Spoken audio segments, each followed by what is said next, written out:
اللہ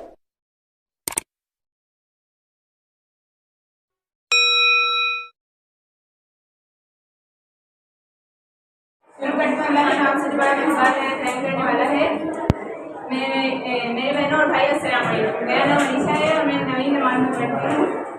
آج کا میرا عنوان ہے قرآنی آیات، سورہ نساء 1 تا 4۔ پہلی آیت ہے بسم اللہ الرحمن الرحیم، یا ایھا الناس اتقوا ربکم الذی خلقکم من نفس واحدۃ وخلق منھا زوجہا وبث منھما رجالا کثیرا ونساء واتقوا اللہ الذی تساءلون بہ الارحام ان اللہ علیکم رقیب۔ ترجمہ: لوگوں اپنے پروردگار سے ڈرو جس نے تمہیں اس سے پیدا کیا، اس سے پہلے اول اس سے اس کا جوڑا بنایا اور پھر اس سے دنیا میں کثرت سے اور پیدا کیا اور روئے زمین پر کھلا دیے۔ اور اس سے ڈرو جس کے واسطے تم اپنے ربوں سے فریاد کا مطالبہ کرتے ہو اور بے شک وہ تمہیں ہر وقت دیکھ رہا ہے۔ اس آیت میں ایک تو خالق، دوسرا وحدانیت انسانیت، تیسرا رشتہ داروں کے حقوق، تیسرا قطعی رحمی کی وعید بیان کی گئی ہے۔ اے انسانیت سے پوری تمام انسانیت کو خطاب فرمایا ہے کہ اللہ تعالیٰ نے فرمایا کہ انسانیت تم بڑے ہو یا بچے، بوڑھے ہو یا جوان، دانا ہو نادان، اللہ سے، اس کے عذاب سے ڈرو اور اس کی نافرمانیوں سے بچو۔ اس میں اس کتاب کے ذریعے ایک اور بات ذہن نشین کرائی گئی ہے کہ تمام انسانوں کا اصل ایک ہی ہے، یعنی کہ حضرت آدم مٹی سے پیدا ہوئے تو حضرت آدم مٹی سے پیدا ہوئے تو ہم بھی حضرت آدم کی اولاد ہیں، ہم مٹی سے بنے ہیں۔ تمام انسانوں کا اصل ایک ہی ہے اور ہمیں رشتہ داروں سے اچھا سلوک کرنا چاہیے اور ان سے قطع رحمی نہیں کرنی چاہیے اور سب سے مل جل کر رہنا چاہیے کیونکہ ہمارا اصل ایک ہی ہے۔ دوسری آیت وَآتُوا الْيَتَامَىٰ أَمْوَالَكُمْ وَلَا تَبْخَسُوا الْخَبِيثَ بِالطَّيِّبِ وَلَا تَأْكُلُوا أَمْوَالَهُمْ إِلَىٰ أَمْوَالِكُمْ إِنَّهُ كَانَ حُوبًا كَبِيرًا۔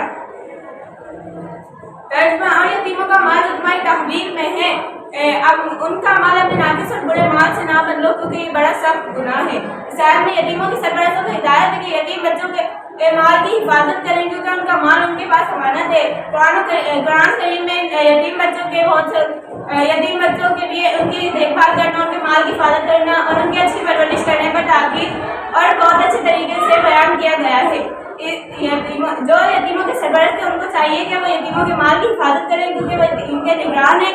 اگر وہ بڑے ہو جائیں، اپنے مال کا مطالبہ کریں تو انہیں اگر مال کو سنبھالنے کی سمجھ نہ رکھتے انہیں اچھے طریقے سے سمجھائیں کہ اگر جب آپ مال کو سنبھالنے کی قابل ہو جائیں گے تو ہم آپ کا مال واپس کر دیں گے کیونکہ آپ کا مال ہمارے پاس امانت ہے۔ اور یتیموں کے مال کو اپنے ردی مال سے نہ بدلیں کیونکہ ان کا مال ہمارے پاس امانت ہے اور اللہ تعالیٰ کے عذاب سے رہیں۔ ان کا مال بے جا فضول خرچی میں اور کھانے پینے میں نہ اڑا دیں بلکہ ان کے پرورش کے لیے استعمال کریں اور ہمیں کسی کی بھی حلف تلفی نہیں کرنی چاہیے، لہٰذا ہمیں چاہیے کہ ہم اللہ کے عذاب سے ڈریں، ہر کسی کو ان کا حق پورا دیں۔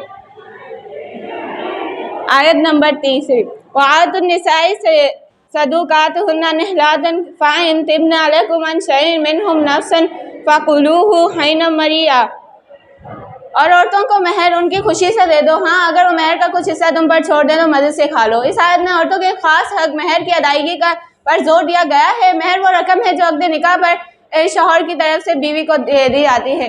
مہر ایسی چیز ہے جو مہر احتراماً تحفہ ہوتا ہے جو شوہر کی طرف سے ایسی چیز، پیسے یا ایسی چیز کی قیمت، ایسی چیز کی صورت میں ملتا ہے جو قیمت رکھتی ہو، اور مہر کبھی بھی معاف نہیں ہوتا۔ اگر ساری زندگی شوہر نے مہر نہیں دیا تو اس کے مرنے کے بعد اس کی وراثت میں سے اس کو دیا جائے گا۔ اللہ تعالیٰ نے عورتوں کے خاص حق مہر کی تاکید کی ہے کہ عورتوں کے مہر ان کو خوشی سے دے دو تاکہ تمہاری آپس میں بنی رہے۔ دینے میں ٹال مٹول کرنا یا نہ دینے کی نیت کرنا بڑا سخت گناہ ہے۔ عورتوں کو مہر دے دو، ہاں اگر وہ خوشی سے تم پر مہر چھوڑ دیں تو مزے سے کھا لو، ہمیں چاہیے کہ ہم عورتوں کے خاص حقوق ادا کریں۔ چوتھی آیت وَلَا تُؤْتُوا السُّفَهَاءَ أَمْوَالَكُمُ الَّتِي جَعَلَ اللَّهُ لَكُمْ قِيَامًا وَارْزُقُوهُمْ فِيهَا وَاكْسُوهُمْ لَهُمْ قَوْلًا مَعْرُوفًا۔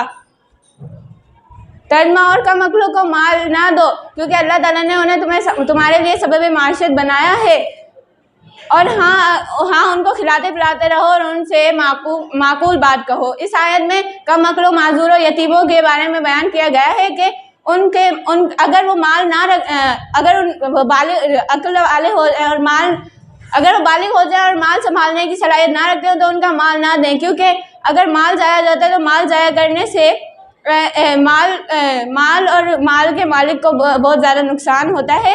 تو اگر وہ بڑے ہو جائیں اور اپنے مال کا مطالبہ کریں تو ان سے اچھی بات کہیں کہ تمہارا مال ہمارے پاس امانت ہے، جب تم بڑے ہو جاؤ گے اور اسے سنبھالنے کے قابل ہو جاؤ گے تو ہم تمہارا مال واپس کر دیں گے۔ اللہ تعالیٰ ہمیں قرآن آیت پر عمل کرنے کی توفیق عطا فرمائے۔ آمین۔ شکریہ۔